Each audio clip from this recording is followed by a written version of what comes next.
belakang.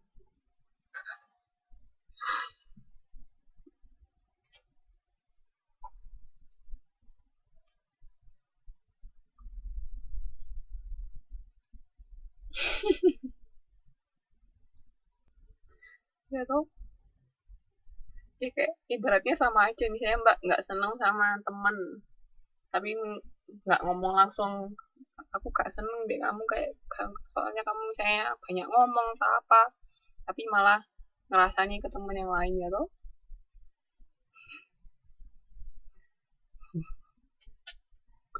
Ya enggak, kalau saya sih mending teman saya ngomong langsung ke saya nggak senengnya kenapa, daripada dia nu apa, daripada dirasanya di belakang. Ayo.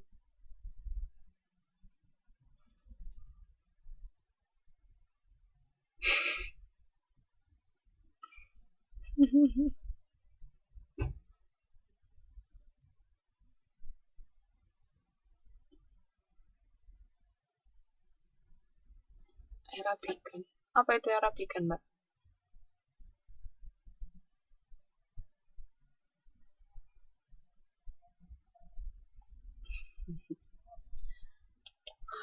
Oke, oke.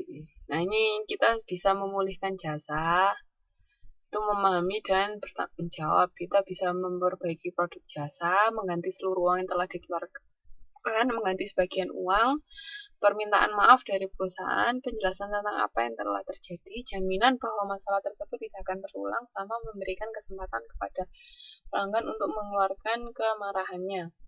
Kalau ada masalah, yang pertama kali harus dilakukan perusahaan yang mana, Yuda? Pilihan ini.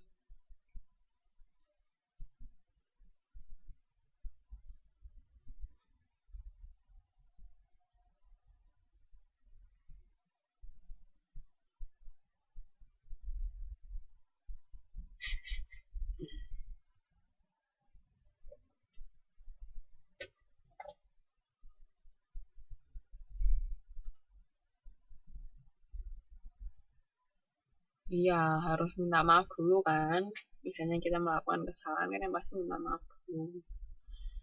Nah, itu baru nanti kita mendengarkan komplainnya mereka apa, baru kita bisa menjelaskan yang terjadi seperti apa. Kalau memang kita salah ya kita harus mengakui salah. Terus gimana caranya kita bisa memperbaiki kesalahan? Misalnya itu tadi bisa mengganti seluruh uang, bisa mengganti sebagian uang, kan tergantung seberapa besar kesalahan yang kita perbuat, atau kebijakan dari awal perusahaan seperti apa misalnya gitu.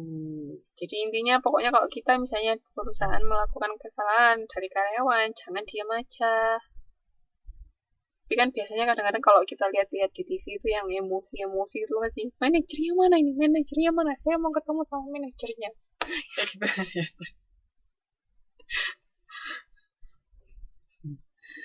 Bisa bisa anu dulu, kalau ke karyawan ya nggak apa-apa, kalau selama karyawan itu bisa bertanggung jawab sih nggak masalah. Kan kadang-kadang misalnya dia nggak sengaja, tapi kalau sampai atasannya tahu, mungkin misalnya sampai dia bisa dipecat atau gimana kan, nggak bisa, kasihan juga.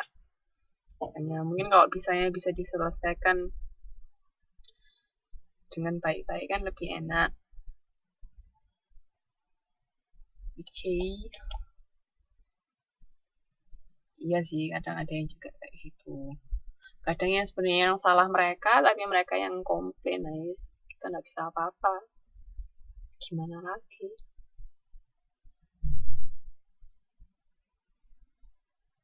Itu kan yang minggu lalu kita bahas tentang konflik dari karyawan kan.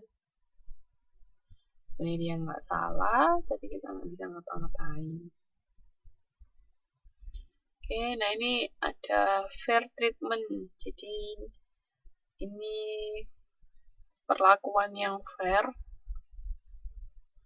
Jadi ada outcome fairness, procedural fairness, sama interactional fairness. Jadi apa namanya, hasil yang adil. Jadi penyelesaiannya itu bisa dilihat dari hasilnya yang didapatkan nanti gimana hasil akhir dari penyelesaian kalau ada suatu masalah. ada yang melalui prosedurnya sudah adil apa enggak, langkah-langkahnya, ada yang interaksinya, jadi maksudnya diperlakukan dengan sopan atau enggak, atau malah dibentak-bentak atau gimana. Nah, itu ini ada 3 ya, jadi outcome, procedural, sama interactional fairness. Jadi keadilan dari hasil yang didapatkan, misalnya dapat ganti rugi atau gimana, terus secara prosedur gimana ketika ada masalah penyelesaiannya, terus interaksinya gimana, sikapnya seperti apa, kayak gitu. Tuh. Nah, ini ada service recovery strategy.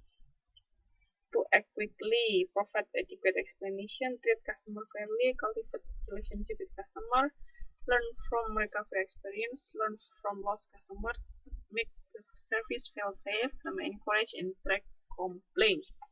Jadi ini ada 8 tindakan. Kalau act quickly itu berarti bertindak cepat untuk mengatasi masalah. Kalau make the service feel safe itu perbaiki pada saat awal terjadi kegagalan langsung. Terus provide adequate explanation itu menjelaskan yang sebenarnya terjadi. Terus encouraging and track complaint itu mendorong komplain. Maksudnya kan lebih enak kalau misalnya konsumen tuh komplain langsung ke kita daripada dia menyebarkan yang iya ke orang lain.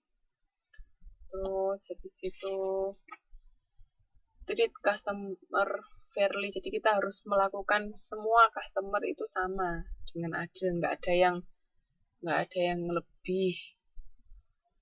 Misalnya nggak ada, mungkin kalau membership misalnya ada yang VIP dia mendapatkan keuntungan lebih, misalnya bisa kan karena itu ada membernya. Tapi kalau misalnya nggak ada itu, kita harus memperlakukan semua pelanggan dengan sama. Terus ini learn from recovery experience, jadi belajar dari pengalaman sebelumnya ketika ada masalah ini gimana memperbaikinya. Nah, itu kan bisa dipelajarin dari pengalaman sebelumnya. Terus membangun hubungan dengan customer, terus juga belajar dari customer yang berpindah ke tempat lain, misalnya dulu kesalahannya seperti apa, kita menanganinya seperti apa, kok sampai akhirnya dia pindah ke tempat lain. Nah, itu bisa dipelajari. Oke, sampai sini modul 6 sudah selesai. Ada yang mau ditanyakan, Mbak-mbak?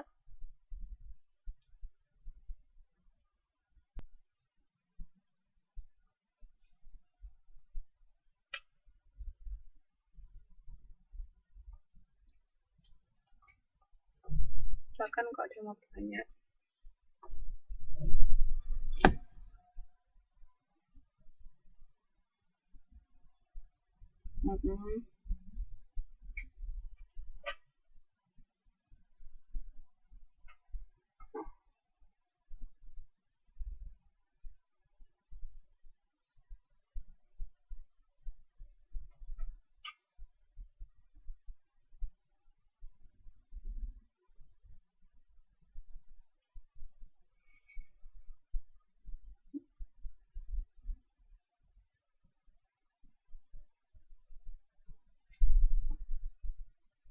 Bertanya silakan.